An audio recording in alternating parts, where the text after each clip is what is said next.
Oh, what that dying. And God, denyo. Oh, what that dying.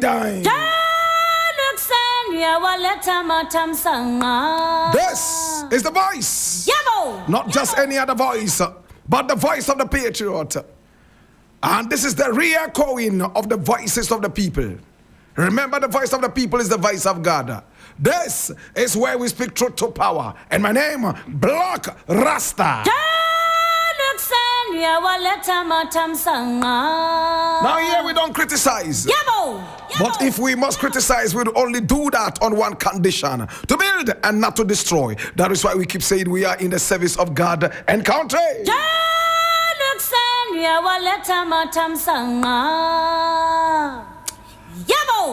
Now we have a number of issues I want us to quickly look at. Now the very first one is coming from Ghana Web, and it says, he said things that God didn't say because of you. Apostle Amwakwata descends on the MPP over attacks on Owusu Bempah. And I read, Apostle Francis Amwakwata, the founder and leader of the World Lord's Parliament Chapel International, has warned the New Patriotic Party over what he referred to as an attack on his colleague pastor, Reverend Isaac Owusu Bempah, the founder and leader of Glorious Word Power Ministries International. Now, I want to warn the NPP. I want to warn you people that Owusu Bempah has become your target. I want to warn you people that Owusu Bempah has become a target too. He won't be a blessing for you, and it will not be a blessing to you. Now, the man is a prophet, no matter what. Someone who uses church to gamble for you in 2016, for you to give him the red carpet. Why are you now insulting him? Why do you want to drag Owusu Bempah into the gutters? Why? He questioned angrily.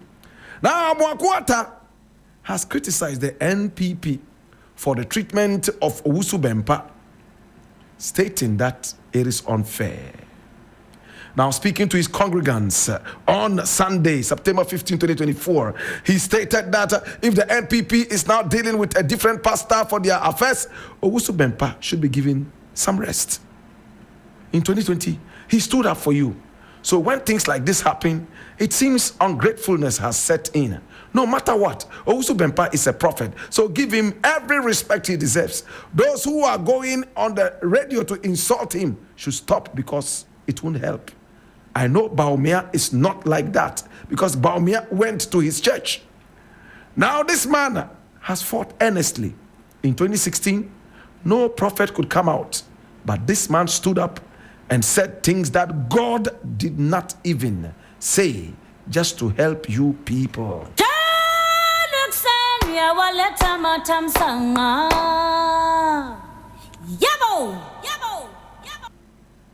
Early this morning, I was reading the Bible and I was meditating. And the prophet Jeremiah was a prophet of God, who God used so much, and through him he was able to get his message to the people. At a point when Babylon became so powerful under Nebuchadnezzar, God was in support of Nebuchadnezzar. He sent the Israelites all the way from Jerusalem into Babylon in exile under Nebuchadnezzar. And he told them that they will be in there for 70 solid years, after which he would bring them nothing but prosperity. But before the 70 years, they will be in exile.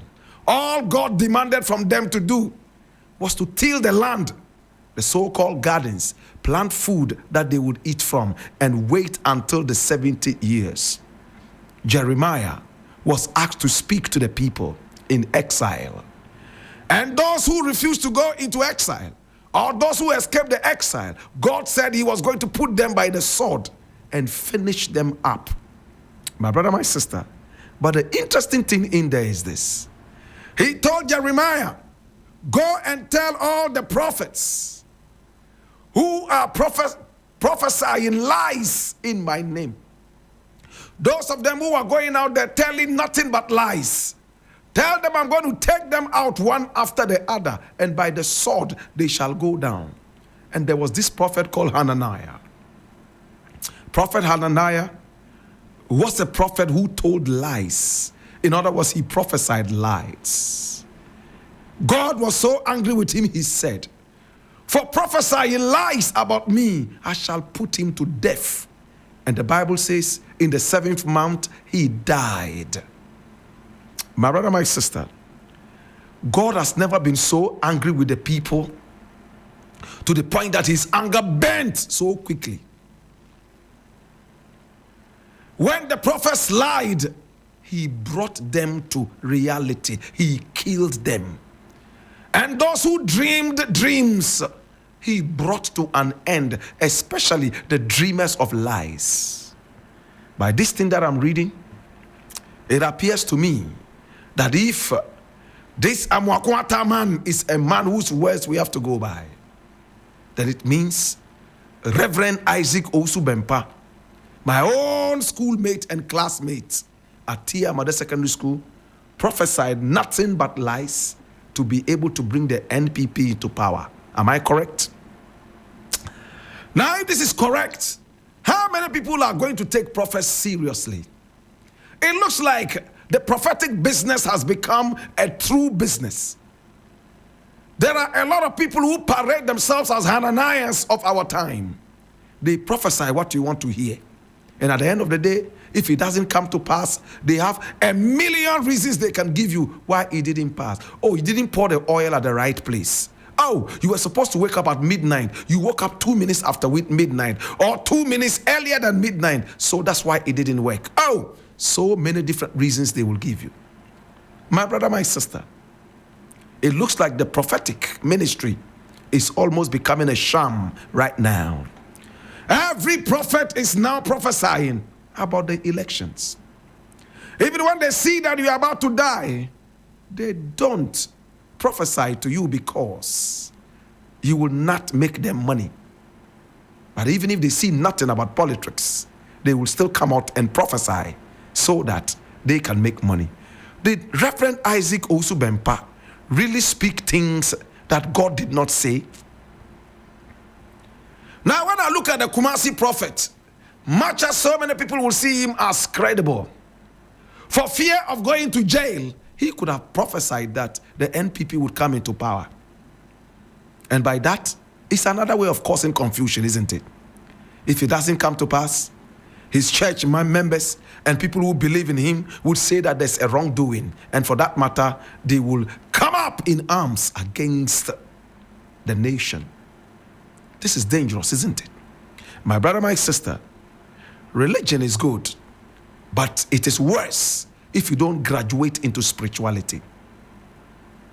Do you want to hear it again? Religion is good, but it becomes terrible and disastrous if it does not graduate into spirituality.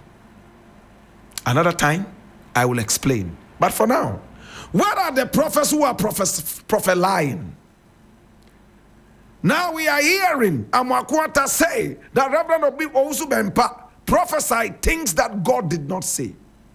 Did he just make pronouncements, or he actually prophesied lies against God? These are the questions we are asking. But the same Amwakwata prophesied that the NPP would win power, right? I think we discussed it on this show, right? Is he turning against his own people? Or is he a man of his word? I will leave it here.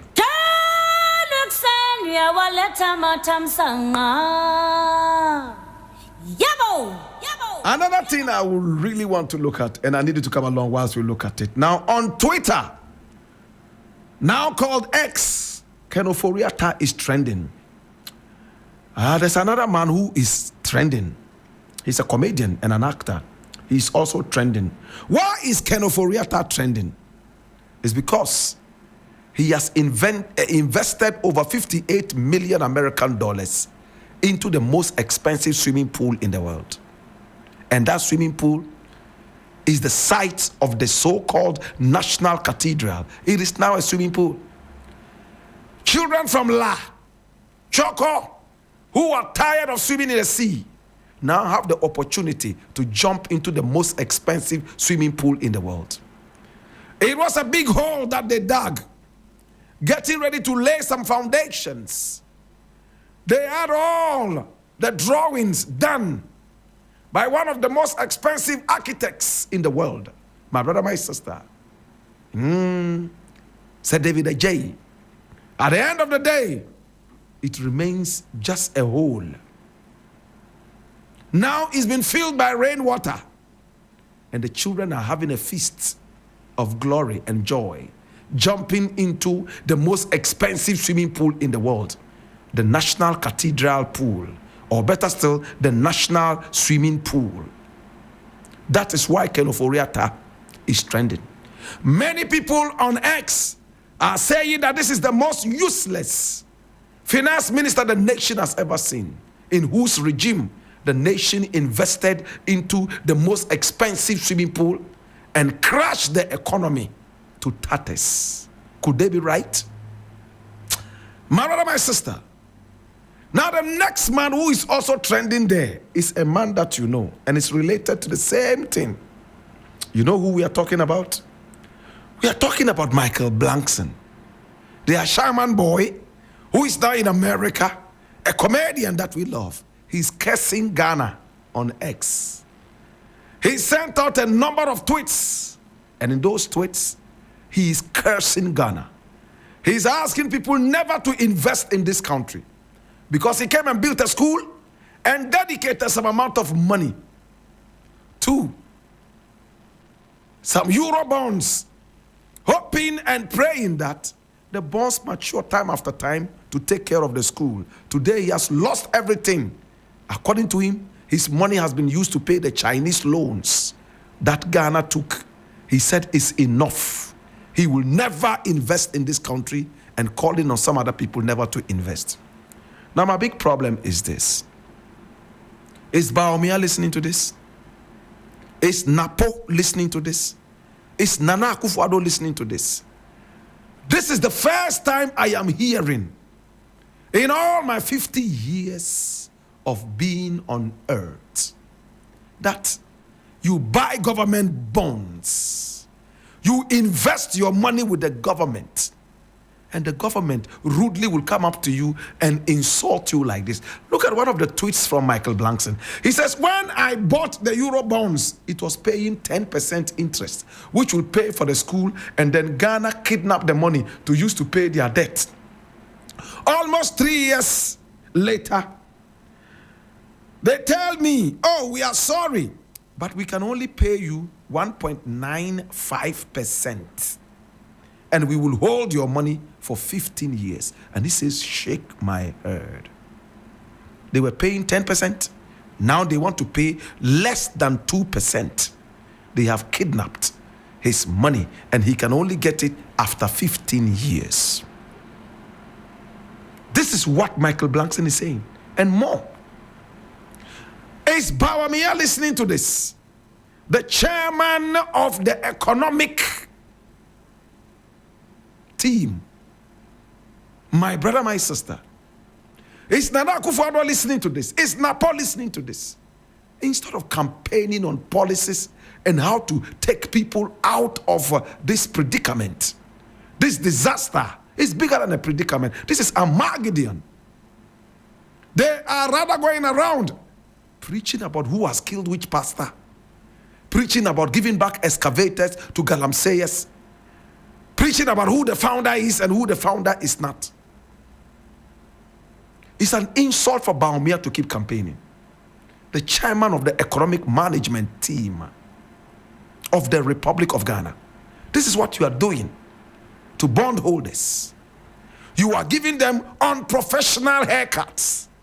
The other day, Echikram, formerly of multimedia, who was my boss. In fact, he had to bear it all and come on TV3. What did he say? He said that he's lost all his investment, all that he's worked for, so he could be comfortable in what? His retirement. He's now been forced to sell 2 of his cars in order to survive and take care of his health. Buying food, he said he never thought that food will be this expensive. That is what Echikwam is saying. He worked so hard. At a point, he was paid like an expatriate. But he says he doesn't do politics as a Jehovah's Witness. For that matter, he doesn't want to blame anybody for that. But we all know what is happening in Ghana. And these people are still going around campaigning. Are they not taking us for idiots? These people are still going around campaigning. When our fathers are having haircuts so unprofessional, a lot of them are dying. What kind of a country is this that cannot honor its heroes? This actor, only last year, was pummeling the name of Ghana into the world map, the global space. Today, he's excavating it and throwing it out. It's terrible.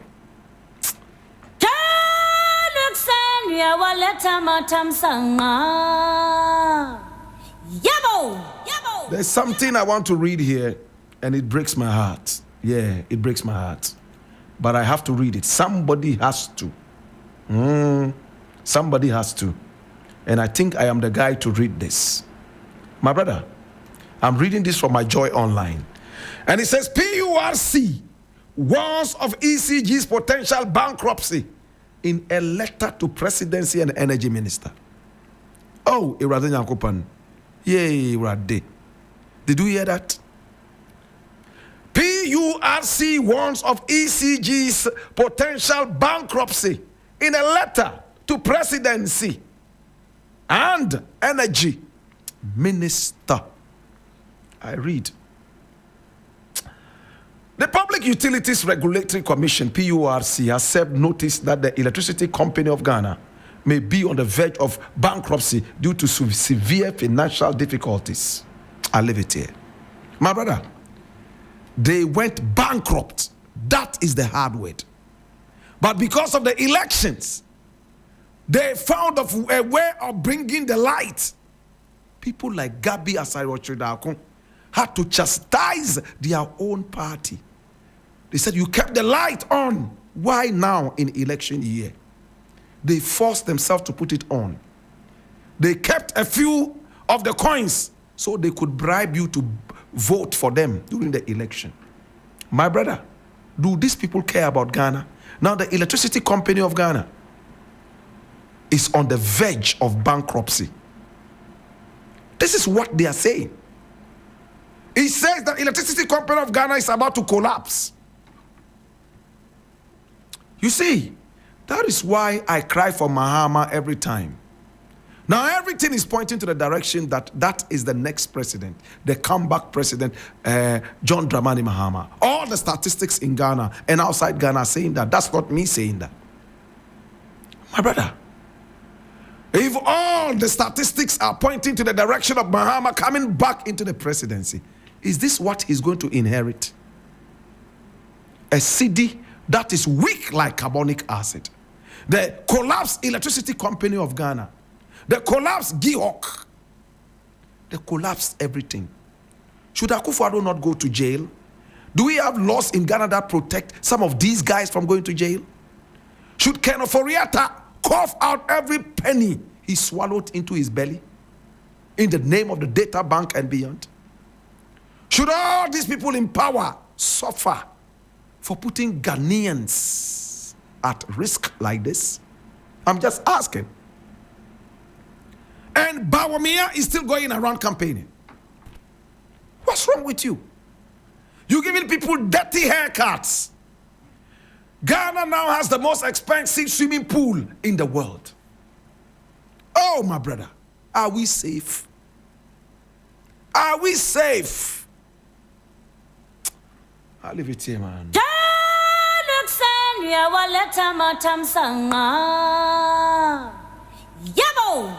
Now, there's something I see here that I truly want to look at quickly. Hope I find it again. It says Bawumia is trying to tell us how he's going to fight Galamsey when he comes into power. Oh, my God. When I saw it this morning, it broke my heart. Huh? Okay, so I'm reading this from Ghana Web. It says Bawumia outlines plan to tackle Galamsey with focus on sustainable practices. I read. Vice President Dr. Mahmoud Bawumia has laid out a strategic plan to address Ghana's illegal mining crisis, commonly known as Galamsey, with an emphasis on sustainability and regulation. Speaking at Pong Katamanso on Tuesday, 18 September 2024, Dr. Bawumia stressed the need to overhaul the small-scale mining sector by empowering key institutions and promoting environmentally responsible practices. Central to his strategy is strengthening the role of the Geological Service Authority of Ghana to conduct mineral prospecting, ensuring that mining activities are based on accurate data. This, he said, will eliminate the current trial and error approach, which has resulted in widespread environmental degradation. At the moment, people are just doing trial and error, destroying our environment. There is no data backing where they go. They just go and dig. They can't find gold and then move on to the next place. I want us to set up a community of mining schemes with certainty from the Geological Survey Department that here you have gold.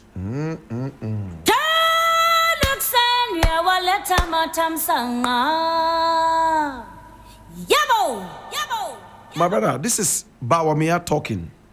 He says that the Geological Survey Department, right? The Geological Survey Authority will now have to come out and tell us where we can find gold. And if they don't tell us that there's gold here, nobody should go there. And for that matter, he believes that the trial and error would stop, and two, Galamsey would also stop. How many people think that this man is a joker? By saying this is a joke. How many people? Can you put up your hand? So right now, Galamseyers would have to go to the Ghana Geological Survey Authority to be able to direct them. Oh, go here, there's gold. If the Geological Services find gold, will they tell this to the Galamseyers, or they will bring it to the government of Ghana? So you that is so hungry for gold, you have sold all your gold mines to Chinese and foreigners. Today, the people have decided to dig just anywhere, in trial and error and beyond, just to find gold. You are saying that they should wait for you. They should keep sleeping so that you come and tell them, oh, there's gold here. You can go there and dig. Come and take this license. First and foremost, already don't we have the small-scale mining rules? Do they not have to get a license before they do that? And when they get the license, are they just asked to go just anywhere and dig? No. When they get the license is based on where they are going to dig, isn't it? If you are telling us that you are prospecting for more gold and other minerals, so the Ghana Geological Survey Authority should take advantage of that and deal with that, I hear you. But to tell me this will stop Galamsey, this is a thunderbolt. It's a storm in a teacup. It's a wild goose chase. We are not little children. You come and tell us statistics, data, digitalization, and you confuse people. This is a joke. Look, the laws in Ghana say before you do small-scale mining, you must get a license from the Mineral Commission, and at the same time from the lands people, right? Now you are saying that Geological Survey Authority should tell us where the gold is, and then you let people go there and do small-scale mining so that they don't just dig anywhere. What kind of a joke is that? Please, these people are short of ideas. They have no policies. They are just here to make noise with digitalization, and I don't like them. You know why I don't like them? They've given dirty haircuts to pensioners and more. A lot of people have died, and I'm tired of this.